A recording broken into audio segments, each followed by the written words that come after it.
The Chris Johnston Show. Let's go! Your number one destination for a behind-the-scenes look at the game of hockey. Is this thing on? Here's NHL insider Chris Johnston and host Julian McKenzie. The Athletic, if you go on the website, there is a new big board, a new trade board from one Chris Johnston. The 2.0 version with some familiar names: Rasmus Andersson, Kiefer Sherwood on there, Alex Tuch, Blake Coleman, Steven Stamkos, Andre Palat. We'll get to a few other names further down the list. But just to kind of start off with your top five, not that much of a surprise again to see Rasmus Andersson at number one, but anything else you might be hearing about some of those other options at the top of your list? Well, it might not be a surprise on Andersson, but, I think it should be noted that, in the wake of the Quinn Hughes trade, it does have some teams that didn't get Quinn Hughes at least starting to cast forward their minds to, what might happen with Rasmus Andersson. And, I don't sense that anything's imminent here with the roster freeze kicking in on Friday night.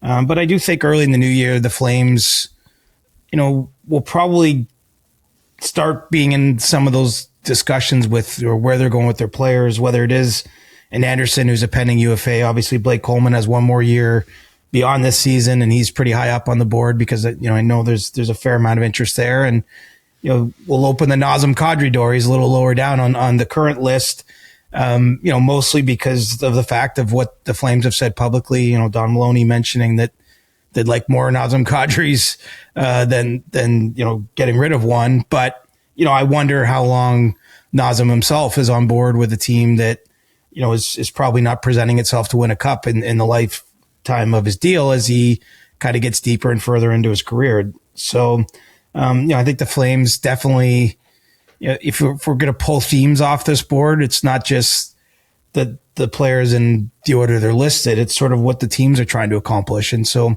I think Calgary becomes an interesting team. Obviously, Vancouver, the Hughes move that's the bombshell. That's probably the bombshell for the whole season. I don't want to spoil the rest of 25-26 for you fans out there looking into trade boards, but it's hard to imagine a bigger trade than that. I suppose it could happen. We'll see what the future brings. But, Kiefer Sherwood is a name that I think we're going to start to hear more about too.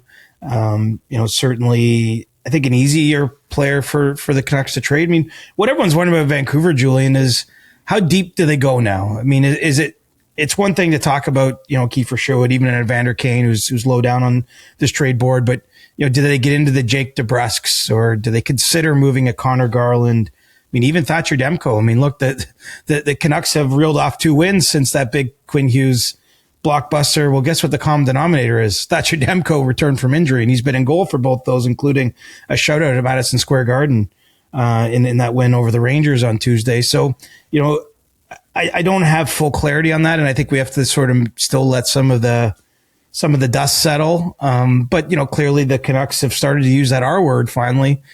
Jim Rutherford mentioning rebuild in an article by Patrick Johnston out there in Vancouver. And so maybe, we might, we're getting into trade season now, I think is one thing I should mention. I mean, the first version of that board always goes out around US Thanksgiving because there's so much focus on it. This one naturally comes before the holiday roster freeze kicks in. But when we get back from the holidays, basically the month of January, I think you'll see this, updated more frequently. And obviously the information will get a little bit more tangible in terms of why players are placed where they are. And, we actually have a trade freeze starting February 4th for the Olympics through the Olympic tournament. So if you almost consider it in sections, we're in the second phase here. The other side of the holidays, and once the trade freeze lists for the holidays, then we have that period, basically the end of December into the first week of February will be, I think, an interesting block where we'll get to a little more clarity. And then, obviously there'll be the sprint to March 6th once they hand out the gold medals in Milan. So we could, in theory, have 3 trade deadlines this year. Yeah, I mean, let's face it, these are sort of artificial deadlines, but even artificial deadlines in some instances spur activity. I mean, I don't think we can fully move past this Quinn Hughes trade. I mean, one thing that's certain that I can say, as time's gone on here and sort of heard a little more about what went on is the Canucks identified this window as the best time to trade him, that they felt like it's not a coincidence that this move happened. It's not just because of the offer that the Wild put there. Of course, that ultimately gets you to the deal, but the Canucks felt their leverage was going to be strongest right now. And so I think it's very conceivable other teams are in that spot. I'm not going to go back over the whole retention thing, but that's still at least potentially a factor lurking in the background here. There was no retention in the Quinn Hughes deal, no retention in that Tristan Jarry, Brett Kulak, Stuart Skinner deal that went down last week. But maybe we'll see a trade here in the next 48 hours before officially the freeze is on. And then I think by and large you're not necessarily going to see a spree of moves right before the Olympics, because mostly in that case, teams would prefer to not have players counting against their cap during the Olympic break where they're not actually, playing for their team. But certainly on the other end of the Olympics, it could be a very intriguing, call it, 10, 12 days, after that, because first of all, the league stops for 2.5 weeks, 3 weeks. Everyone gets a chance to talk and look at their rosters and consider things. And then it really is a sprint to that trade deadline. Absolutely. One team I'm also intrigued about that is very much on your trade board is the New Jersey Devils. Obviously a loser in the Quinn Hughes sweepstakes. We've seen reports of a potential deal that could have been out there, but it seems as if they just were not able to clear out cap space to make that work. I mentioned Andre Palat. He's number 6 on your board. Dougie Hamilton is also on the board as well. What do you think could be in store for the New Jersey Devils? Well, I think that it's true that they could use, clearing out some cap space in addition to trying to improve their roster, right? And where they're at with Palat is, he's still a pretty defensively sound player, but he's not bringing the offense he once did. And right. He's just at a stage where he's not putting up points to justify a $6 million cap hit. In some cases that might be okay, but when your team is capped out and you're looking for ways to squeeze more out of your roster, I think that's where his name comes into play. It's certainly not he's basically a no maintenance guy with tremendous, respect around the league and experience, obviously from all those years in Tampa and the cup runs he had with the Lightning. But, it just might be getting to the time where that's a piece they can play to create cap room. I don't know that anything's going to happen with Hamilton. I'll be clear on that. I mean, he's got a big cap hit. I don't think it's a case where the Devils are just trying to unload him. I just think it's a possibility given, some of the other players they have on that blue line, right? Brett Pesce's coming back from injury. Obviously they've signed Luke Hughes to his big deal. They've got Simon Nemec there. They've potentially got an ability, if they start moving money around, to remove someone like Hamilton and use that money to augment their forward group. I think what the Devils have is a fair bit of internal pressure right now to try to look for improvement. I mean, let's make no bones about it. The season turned, unfortunately, on that accident that took Jack Hughes out of the lineup where he cut his hand and needed surgery, and he's kind of the straw that stirs the drink there. They've had a number of other sort of situations too. I mean, like a lot of teams, I think injuries have been a factor in where they're at. So. There's a real push to make the playoffs for the Devils. And so I think that when I look at as a whole, they're going to try to add pieces, specifically a forward and to do that as it would have with the Quinn Hughes trade, they might have to also clear out some salaries. So, everything is all kind of tied together there. Certainly that's why you see a couple Devils players on the board. It's just because they could be part of, some falling dominoes here if they can line up a trade. Moving on from New Jersey to Los Angeles, Phillip Danault is in the top 10 of your trade board. His name has floated around a bunch in recent days. What are you hearing about him? It sounds like there's actually some traction there, and what's interesting about this case is the LA Kings aren't looking to trade him for, futures. That this is a player on their roster that while he's not having a stellar season by any measure, his offensive numbers are way off what you'd expect based on his past. And I say that even knowing that he's largely been considered a checking player, someone who's a 200-foot type of centerman, but still is not. Things have not gone well for him. The Kings are set to lose Anze Kopitar at the end of the season, right? They're going to be weakened at that position naturally. Heading into next year, Danault has a contract that extends beyond this season. So I think that the Kings need a player back to make it work. But, because there's so many teams around the league looking for centers, I think the fact that Danault's name is circulating out there has generated actually a fair amount of interest, even despite the fact that he's had his struggles this year. And so we kind of have to see where that leads. But I mean, could it lead him back to a place like Montreal? You wonder. I mean, just given, obviously the history has with that team and the fact that we know the Canadians have been looking for center. I mean, the list of teams though looking for help down the middle is, it's probably 10 deep at minimum. And so I think, the Kings are exploring, what their options might be there to make a trade. They certainly don't feel like they have to. I mean, Danault's been away from the team now for a few days. Wasn't on the road trip last I checked. So we'll just see kind of where this lands. Probably not a good time to have all this happen right before Christmas. Not the best time. No. On a personal level for anyone whose name is either on a trade board or in a legitimate trade rumor. But we'll see if that can get done this week. But if not, I still think he's going to be pretty prominent in the discussion because he has kind of an intriguing past, right? He's had a lot of nice moments. I think back to that Canadians Cup run in the 2021 season. He was a big part of kind of the matchup game that they were playing at that time. And so, given the sort of need at his position and I think what he's done in the past, that's kind of what's elevated his name, and the fact that it's not going well in LA and maybe a fresh start is in order here. All those things have combined to vault him into the top 10. Is there anyone else you'd like to touch on the trade board? I want to get to Alex Tuch, but I think Alex Tuch is part of a much larger story to discuss with the Buffalo Sabres this week, considering the change at GM with Kevyn Adams being out in favor of Jarmo Kekalainen. I think you have the perfect host transition then, because Tuch's probably the most interesting name. I'll tell you this, if you want to know how the sausage is made, I was working on this Sunday, Monday, leading into the week. It didn't drop till Wednesday morning. And Tuch was originally number 1 on the board.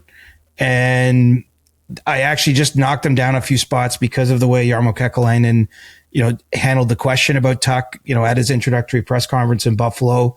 I still don't, by no means do I think it means he's not being traded, but he was pretty forceful in that he's going to take over that file, that they really want to keep Alex Tuch. He did utter the key phrase, but the player and the team have to find something that works for both sides. And that was a hurdle with his predecessor, Kevyn Adams, and Tuch's representatives. They did have discussions in the fall. And at that time, the Sabres were unwilling to get to even $10 million a year on a contract. I think since then, the market for Tuch has gone up, if only just because the market's gone up for players that bring some offensive ability. And obviously, there's more to his game with his size and his speed as well. But, the Adrian Kempe deal, that the Kings signed, now seems like a kind of a floor potentially for a Tuch. And so, we'll see if the Sabres as an organization or Kekalainen now in charge, if he's willing to maybe, stretch a little further than Kevyn Adams seemed to be. If not, I mean, it's pretty clear, what's going to happen. I mean, I don't think there's any world, even with the Sabres probably going to be in the playoff mix here. I would think I think it's a fair sort of assumption that as we get close to March 6th, they're going to be kind of within the line, the way I see it. It doesn't mean I don't know if they're going to be 3 points out or 3 points in. It's probably not going to be secured, but even then, I just don't know if you could risk potentially seeing him walk for nothing at season's end. So I think that's probably the biggest, to me, immediate file Kekalainen has to just sort of figure out what's happening. It doesn't mean he has to sign him tomorrow, but I think he has to establish, is there a path still to get that contract done? Are there parameters that ownership for the Sabres are comfortable with, that Kekalainen is comfortable with as the GM? And then if not, he's got to start, planning out what the trade looks like. Cause I do know there's a number of teams around the league that would love to get in on trying to bring Alex Tuch in, very enticing piece, I think, both short term for what he could do, but potentially someone who could be signed too. So, he didn't get dropped too far down with that press conference, but he did drop 2 unofficial spots in the trade board that wasn't published. If only Alex Tuch was the only dossier on the desk of Jarmo Kekalainen, who is only days into his tenure as general manager of the Buffalo Sabres. What do you think of him being appointed as GM and the job that's ahead? Well, I'll say this. I actually share the view that Kekalainen shared with the media, in that I don't actually think Buffalo is as far off as it feels like or seems like at times. I mean, naturally, when you think of that organization, you think of 14 years without the playoffs. You think of ineptitude. You think of a team that keeps, or an organization that keeps getting in its own way.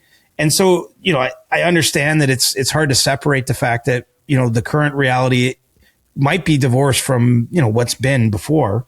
But I do think if you look at the roster, they're not as far off as it might seem, just given, the general state of where the team's gone.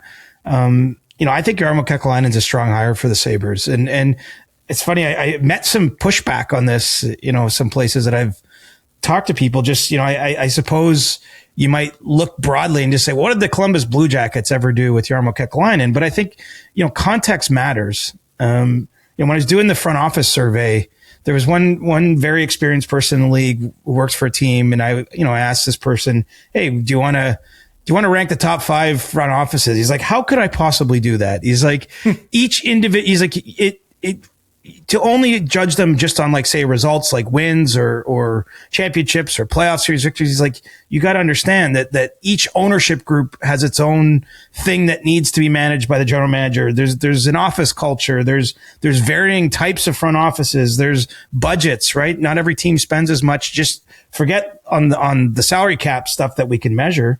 How about, some of the other things, like just what you spend to some of the amenities, I guess, around a team.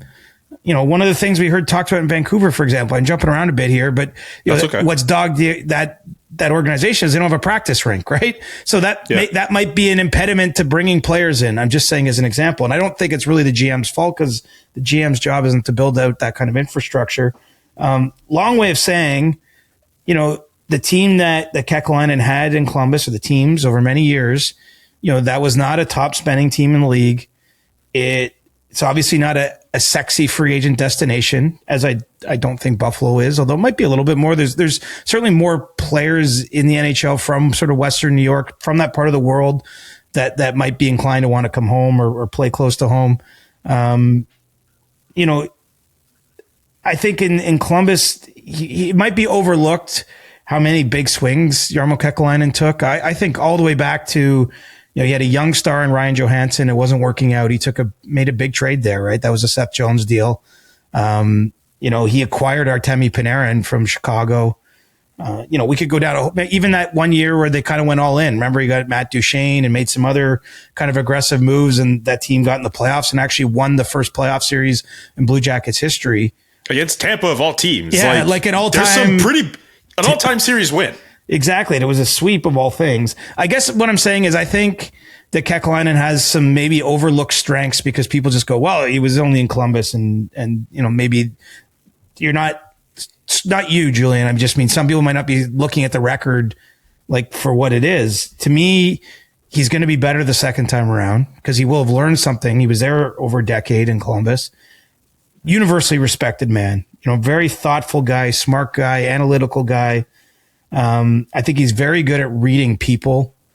I think he's very good I think he'll have a leg up that he's been there and has already started to sort of figure out, I think in his mind, maybe one or two things that might need tweaked or adjusted to bring some more immediate success. And obviously he can roll out a longer term plan. So I'm actually bullish on the hire. I think that it will not surprise me if we look back in time and say this was the move that started to right the Buffalo Sabres. I mean, it won't be in isolation, right? I mean, he's got to build out a new scouting staff. Probably that's one thing I've heard in my calls around the league is people feel that the Sabres he's going to have to beef up some things that they do operationally, stuff that we won't necessarily see from the outside, but that can start to make a big difference internally.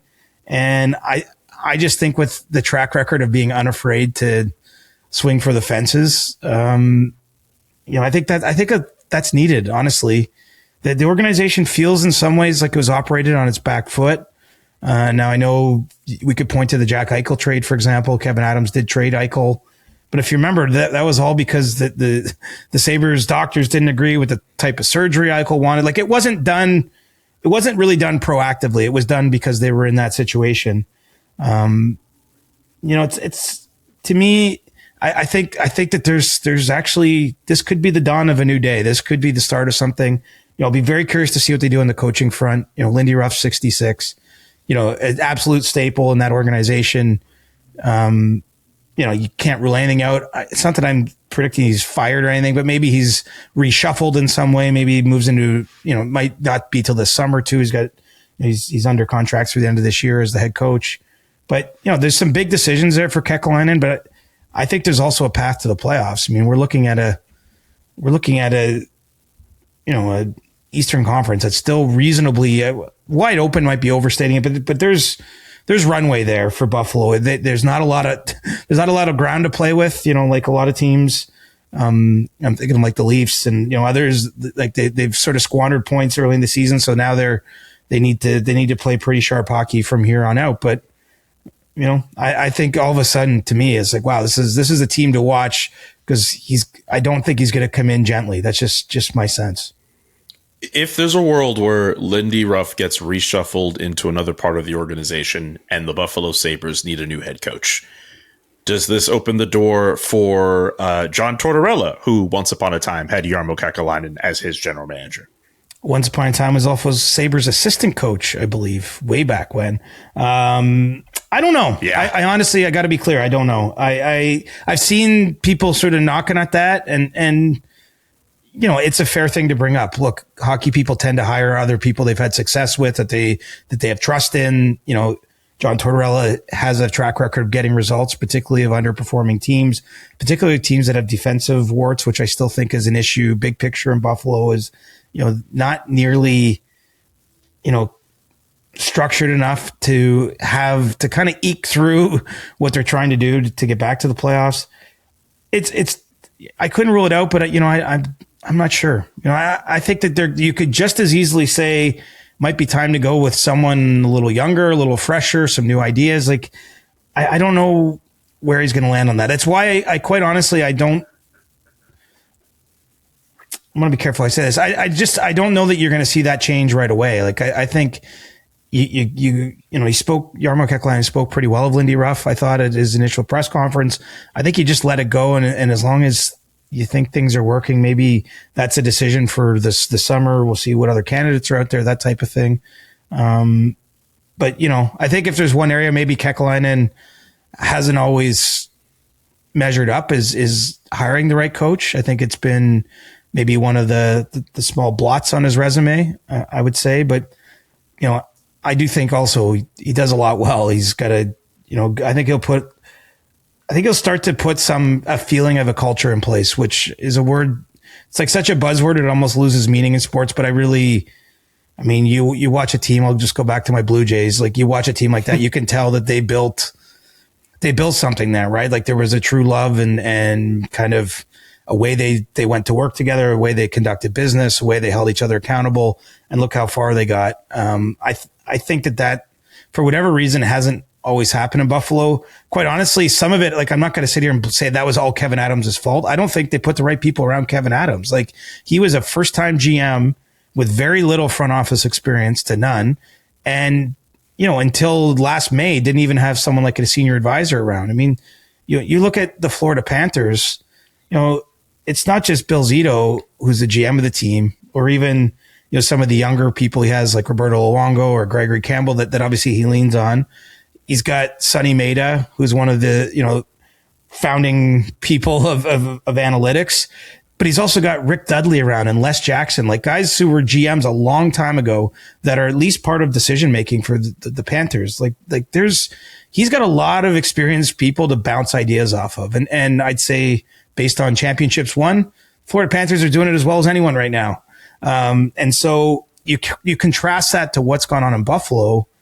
It's like Kevin Adams and a couple assistant GMs, but I don't think there was enough there to build up what they wanted to do. So I do think Kevin Adams was kind of put in a position not to succeed personally. But at the same time, the results are the results. It was time for a change. Yeah, you're absolutely right on that. We'll, of course, be following the Buffalo Sabres as they go through the rest of this season and whatever changes they decide to do. They're just too interesting to not pay attention to them. Anyway, let's do some quick hits before we get to stick taps here. I'll roll through a whole bunch of different teams and some different situations, and I'll ask you to get your hard hat at some point because I do need a update on that rink in Milan Cortina. But I do want to start in Toronto. Yesterday, Tuesday, the Toronto Maple Leafs getting a win over Chicago. They get the win for Joe Bowen. Very interesting moment, though. Auston Matthews scoring a goal, putting the hand to the ear to the crowd moments after they booed him and his team. What did you think of how Auston Matthews responded to the crowd, and some other general thoughts on how the Leafs played that game? Well, it's funny. I've seen that already be interpreted in so many different ways. So I'm just going to throw my 2 cents into the hat here, into the ring. Auston Matthews has had a frustrating season. There's just no way around that. I think frustrating with his own performance, frustrating in the way that he hasn't been able to get back to the levels he's been at the past, probably frustrated with some of the criticism he's received. And I'm not even here to say it's unfair. I just, it hasn't been an easy year for anyone in Toronto, whether you go from the front office to the coaching staff to the players. And obviously he's the captain of the team, one of the longest serving players there, along with Morgan Riley. I mean, it's been hard. And so I don't view this as a shot at anybody, but I almost think it was like my view. First of all, the first thing I thought, I was in the building for the game. It reminded me of that game. I don't know if you probably remember the one back in 2018. It was just a regular season game, Leafs and Blackhawks. Ironically, the Blackhawks were the opponent again in this one. It was in Chicago that night, and I was there covering it at the time. And they went back and forth with all these goals in the last minute, and Kane and Matthews were each sort of doing that thing. So that was the first thought. It's a bit of a clapback. We've seen Austin do it other times. But the other thing is, I think it was a sign of, it's almost like, are you getting back? Like I viewed it more as an invitation. Like, are you getting back on board with me? Mm-hmm. That's just my interpretation. I don't think he's like, I hate the fans. Somehow that seems to be out there. And I don't think that's true. I don't sense that either. Honestly, even in his post game, I was in the room, he mentioned like we were getting booed, and rightfully so. Like they did not play well. They put themselves in that 2-0 hole in that game. It was a big night in feting Joe Bowen. I mean, 44 years Joe Bowen has called Maple Leafs games. It's an insane amount of time when you think about it. And, when you think about what a broadcaster means to a team and to its fans, like he's, in a lot of ways, he's like the voice who's told generations of Leaf fans about the team, right? Like if you actually break it down, like he's almost like, I know the players themselves are what's giving him the action that he's describing, but it's a big night for the organization, any way you chop it. And they are getting booed. And I just thought, I wonder if that's a turning point for Auston Matthews. I just wanted to throw that out there as a quick hitter that, I feel like I see that as like an invitation, like kind of like get back behind me. I've been hearing the criticism. I understand, I think it could be a big moment for him, honestly. If he goes on a tear from that point forward, it will not surprise me, just given there's a unique feeling there. By the way, too, Auston Matthews, when Joe Bowen was coming off the ice with his family before the pregame ceremony, called him over and fist bumped him too. So it was one of those cool nights. I think that the Leafs, as you can tell by the status of our group chat, it's not, even when they win, it feels like that not a lot's going right for that team, but, maybe there's a bit of a turning point there for Matthews, and he's trying to get the fans back on his side. Since we mentioned him already, unless you had someone else planned, I think it's more than fair to give this week's stick tap to Joe. I had his son David actually as my stick tap. That's fine. That's just as good. But we could give. We can do it here. We can freelance. We make the rules. We could just do shit. Absolutely. This is our podcast. We can do whatever we want. Yeah, David Bowen, you get my stick tap, young David. For anyone who doesn't know, he is the voice of the Sudbury Wolves. Joe's son. He's 25, and he called the game in his father's place. There's some out there that think he could be taking his dad's seat eventually with the Leafs. I don't know if that's happening or not at some point down the road. But he did a great job calling the game, and I love that he pulled out the Holy Mackinac when the Leafs scored twice in 6 seconds in the final 2 minutes of that game to go from being down to being ahead. And I thought that was appropriate. And I love that it wasn't rehearsed. I actually love that he went there saying, I'm not going to say it. And that Jim Ralph, who's the color commentary, just a great guy Jim is, tapped him on the shoulder, kind of like signal like, okay, kid, don't miss the moment. And he didn't. Come on. I like that. So I'm okay with my stick tap going to Joe. I'm a big fan of broadcasters. I think that they deserve their flowers whenever they deserve them. And Joe Bowen, for being able to call Leafs games as long as he has, more than deserving of all of the love and appreciation he's been able to get these last couple of days from the Leafs organization and from fans all around the world. So you should have saw. I went to the post. There was like a little post celebration after the game. And there was it was kind of a who's who of people there, like random, some former Leafs legends, even including like Mike Foligno. Obviously his son Nick was on the Blackhawks. He was injured for the game, but Chris Stamkos was there, Steven's dad, who Joe Bowen knows from the same part of the world north of Toronto, to, media people, old Leafs employees. It was pretty cool seeing Joe.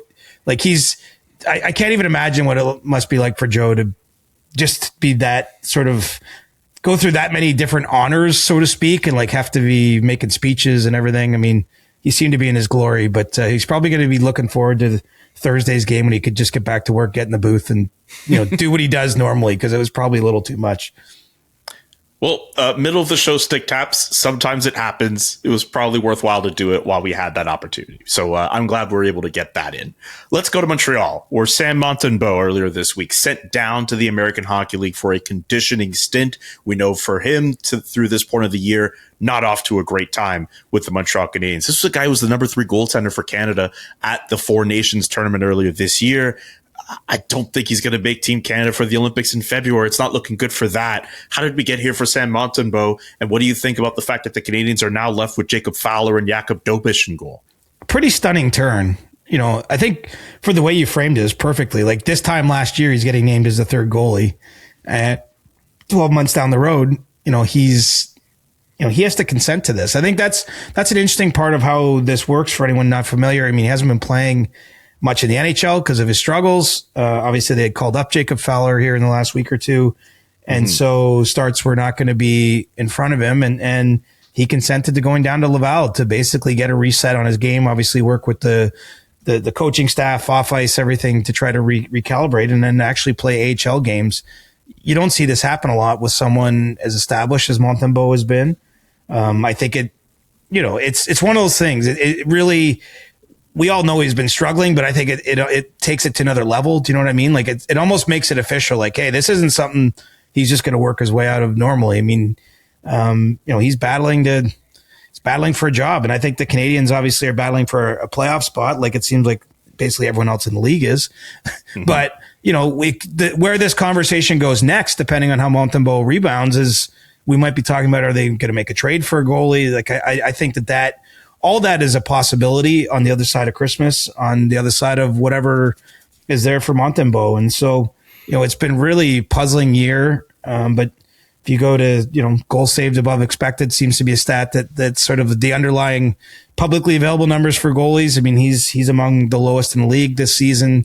And the Canadiens obviously have pretty high hopes, and you can only ride with an underperforming goalie for so long when you're trying to win games. So, really unique move. I can't think of the last time an established player who wasn't coming back from injury did this, like for what's, effectively a reset to his game, right? A chance to basically step out of the day-to-day NHL grind, get real, thoughtful about his process, and then, obviously to play AHL games eventually. Unless there's an injury I'm missing, Tristan Jarry would be the most recent example for me. Was it a conditioning stint though, or was it like he went through waivers? You know what I mean? Like that. I understand what you're getting at too. Yes, that's this very is fair. sort of It might be a different situation. Usually, when players go through a conditioning stint, we see it in a couple of times. Sometimes rehabbing from an injury, you get a conditioning stint and you play games in the AHL. I mean, for example, kind of imperfect, but Carter Hart did play games for Henderson in the AHL after signing his NHL deal on a conditioning stint, basically as he was working his way back to playing in the NHL. But in this case, it's the reason for him going down there is an injury. It's performance related, and who knows? Maybe look at this could also, if you want to be positive, this could change Montembeault's season. He could come back better than ever, and then we might be like, hey, more teams should do this with struggling goalies. Like this could be more of a could be the start of a trend for all I know. But I'm just saying I haven't seldom seen it in this instance. And there's rules, and I should have them in front of me. But anyway, you can't be down there for too long. You can only play a couple games and be there for about 2 weeks, if memory serves. And so it's going to be quick, but, I'm just curious to see where the Canadiens go next, because Dobeš has been the better of the two, but he's not been perfect. Fowler is still 21. he had a big win in his first game, but there's some ups and downs there. I think that the Canadians can't be too much more patient too much longer. If we get back in the new year and they haven't settled on something in net, I wouldn't be surprised at all if they're out there looking in the trade market.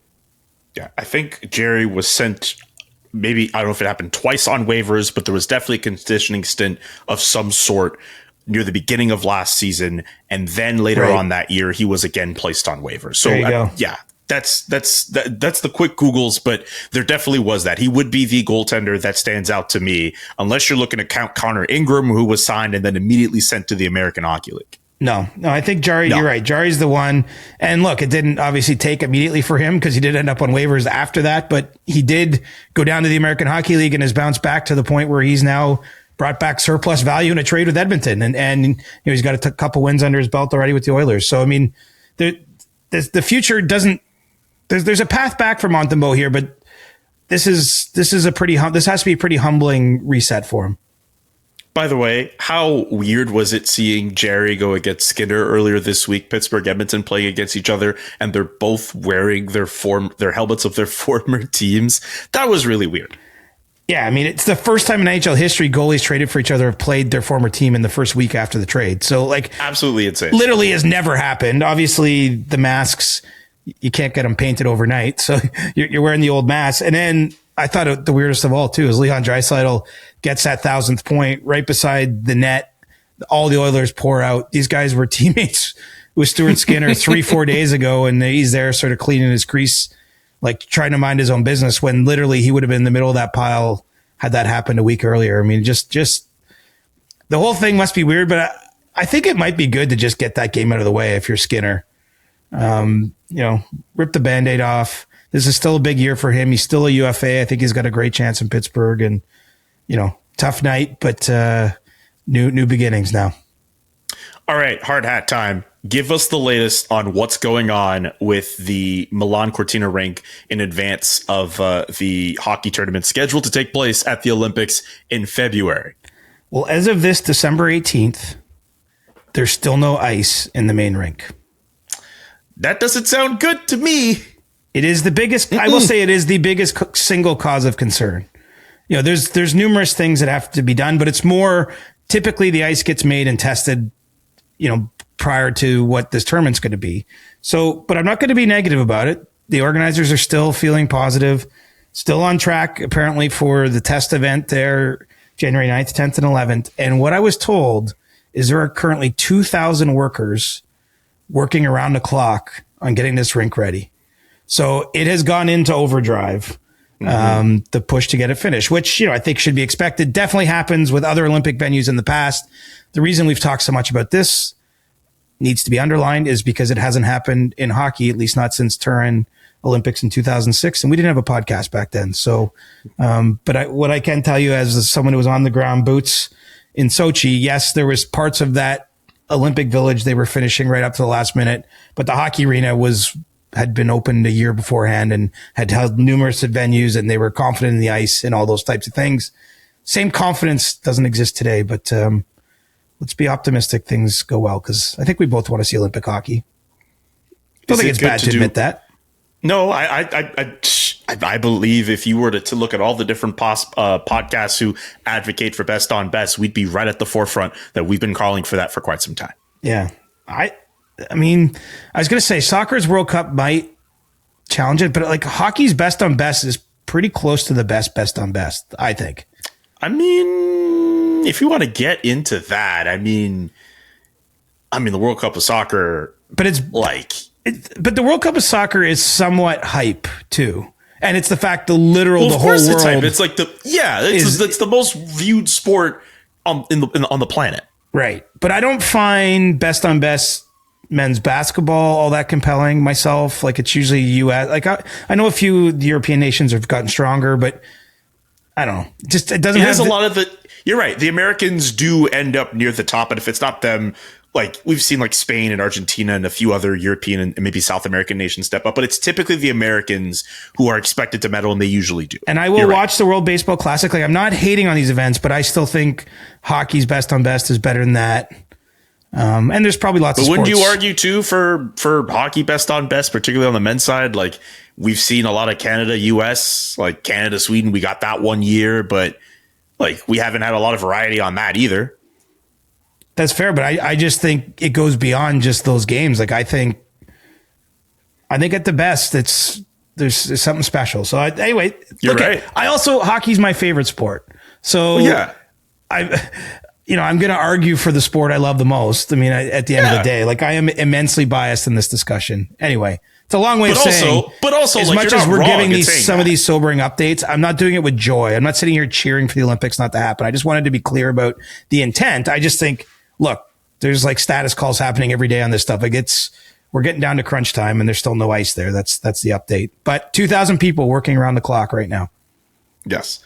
Before we get out of here, I as much as I can, I love asking you for what could be happening with Team Canada, who could be in, who could be out.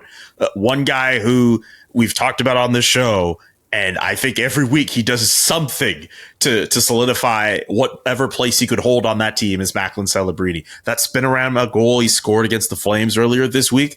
I had a friend of mine who was at the game. He was like, hey, you're going to want to check this one out. And he was right. What a goal. What a play by Macklin Celebrini, who we're talking about one of the best players in the NHL right now off of his performance and what he's been able to do with the San Jose Sharks. He should be on Team Canada. He's on. Come on. He's on. Come on. I think they're down to a couple decisions.